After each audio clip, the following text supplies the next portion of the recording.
Gledate Gorenjska poročila na GIF TV.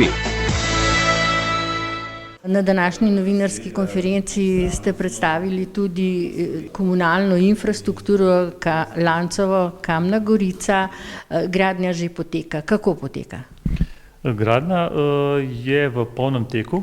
Pravzaprav v Kamni Gorici se izvaja že od oktobra in bo zaključena tekom letošnjega leta.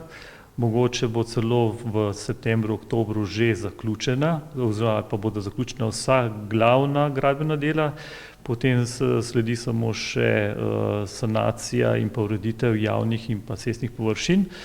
V nadaljevanju bo pa potem potrebno pridobiti vso potrebno projektno dokumentacijo oziroma soglasja, pa tehnični pregled in pa uporabno dovoljenje, zaradi česar bo potem tudi možno izvesti priklop vseh teh objektov, ki so v prvi fazi predvideni za priklop. Zakaj je ta del tako pomemben? Zaradi aglomeracije in priključitve na čistilno napravo? Ja, seveda. Aglomeracija Kamna Gorica, ki vključuje v celotno območje od Krope do Kamne Gorice, je zahteva države, da se v bistvu izvede v določenem času. Mi smo z gradnjo kanalizacije Kropa zgradili tudi dovolj veliko čistilno napravo za celotno aglomeracijsko območje. Zato, da bo čistilna naprava optimalno delovala, je potrebno priključiti tudi vse te objekte, oziroma ki so v aglomeracijskem območju, in to je Kamna Gorica in v prvi fazi priključujemo polovico Kamne Gorice. Glede na to, da je že dom Janka Benedika v Radovljicah, pokazale so se še potrebe po novih kapacitetah, naj bi prišlo do dislocirane enote v Kamni Gorici. Za koliko postelj? V Kamni Gorici je predvideno cirka 48 do 50 postelj. V bistvu temu sledi sama velikost tega območja, kaj se lahko tja not umesti. Drugo je pa tudi v bistvu razpis državni in pa tudi evropski za nepovratna sredstva, ki teži k temu, da se izvajajo oziroma gradijo manjše dislocirane enote, ki omogočajo 24 do 25 oskrbovancev. Zato smo tudi to tja umestili, pravzaprav je pa tudi cilj, da se revitalizira ta opuščeno območje, da dobi neko namensko rabo, in ugotovili smo pa tudi sama želja krajanov in pa tudi širše javnosti, da se tam uredi dislocirana enota za starostnike. In kje naj bi bila ta dislocirana enota? Omenili ste Tomanovo hišo. Kje je ta lokacija? To je lokacija opuščenega doma Matevža Langusa in na tej lokaciji, oziroma ta objekt ima take lastnosti, da se ga lotevamo tudi sanirati v prvotnem njegovem sijaju, in to v bistvu zdaj intenzivno sodelujemo z Zavodom za varstvo kulturne dediščine, ki bo tudi sodelovalo pri sami izdelavi projektne dokumentacije za to dislocirano enoto. Pa vi menite, da bo ta dislocirana enota vseljiva že v letošnjem letu? Nikakor ne. Mi bomo zdaj v 2 letih šele pripravili projektno dokumentacijo, ker predhodno je potrebno izdelati tudi spremembo občinskega podrobnega prostorskega načrta, ki bo to sploh omogočal to umestitev, te dislocirane enote, in potem pa pridobiti tudi konzervatorski načrt, vse geomehaniko v bistvu naročiti in pa potem tudi samo projektno dokumentacijo za vse objekte, ki so namenjeni za to dislocirano enoto. V sredo je potekala 4. seja občinskega sveta in ena izmed osrednjih točk je prav gotovo proračun za leto 2023 in 2024 in svetniki so mu prižgali zeleno luč. To je za vas uspeh? Seveda, vsi smo veseli, da je proračun za leto 2023 in 2024 sprejet. Proračun je namreč temeljni dokument, ki omogoča izvajanje investicij, programov in pa objavo javnih razpisov v naši občini. Koliko je težak proračun?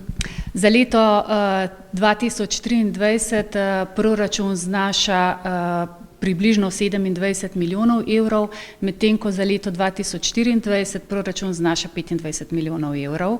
Ob tem, da je v letošnjem letu načrtovana zadolžitev v višini 2 milijona evrov, v prihodnjem letu 1.600.000 evrov. Za uravnoteženje proračuna pa smo z zaključnim računom iz lanskega leta prenesli še dober 1 milijon evrov ostanka sredstev. To je najvišji proračun v zgodovini občine Radovljica, kot je omenjal župan.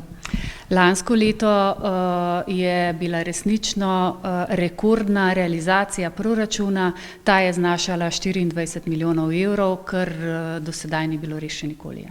In kam bo namenjen dobršen del proračuna?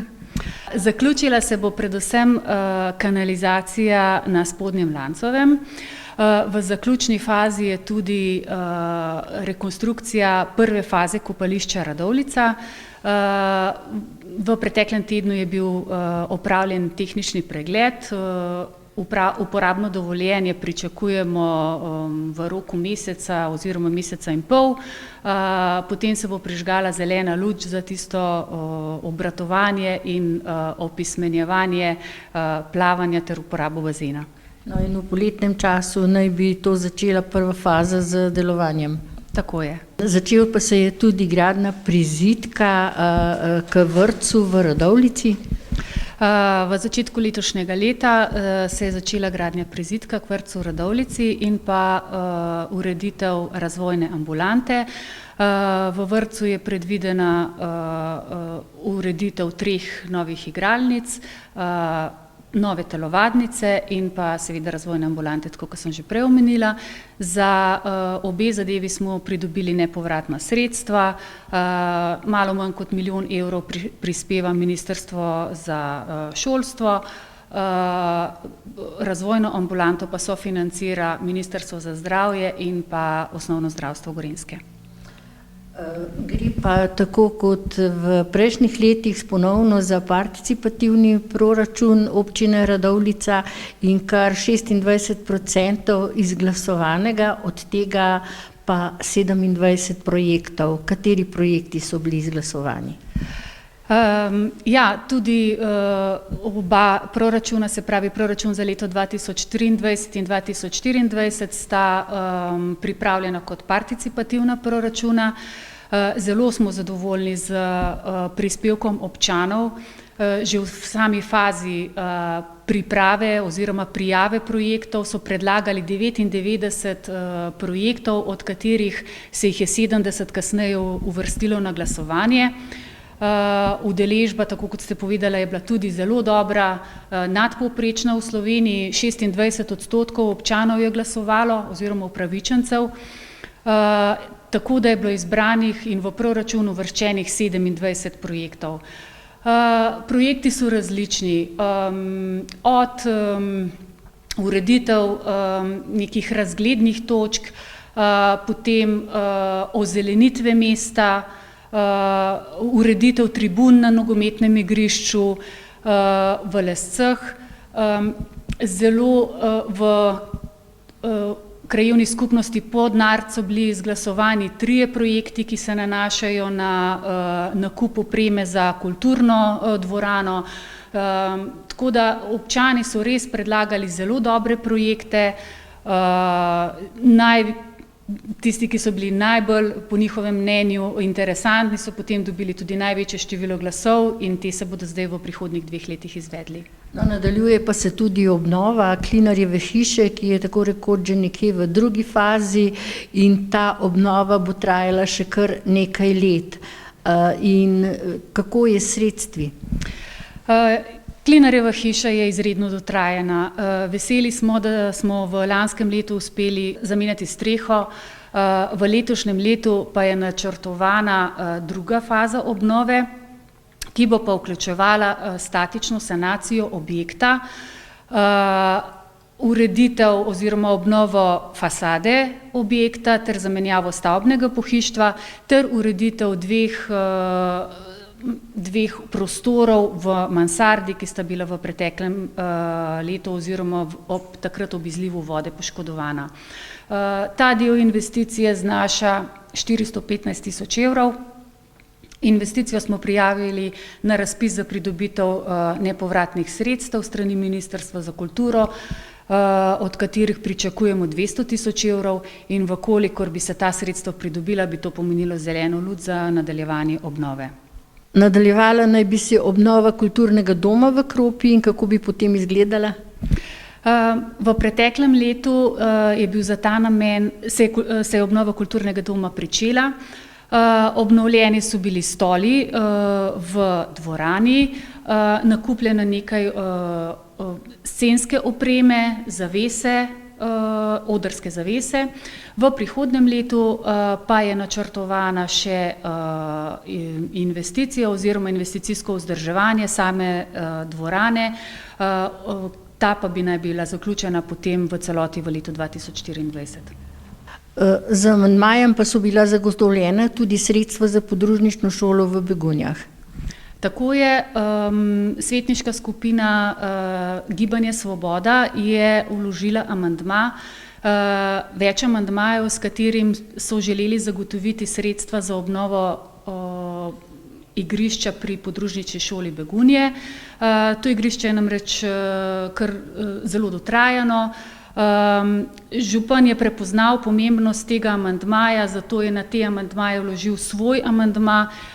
Svetniki so ga podprli in na ta način zagotovili potem sredstva s prerazporeditvijo za obnovo igrišča v Begunjah.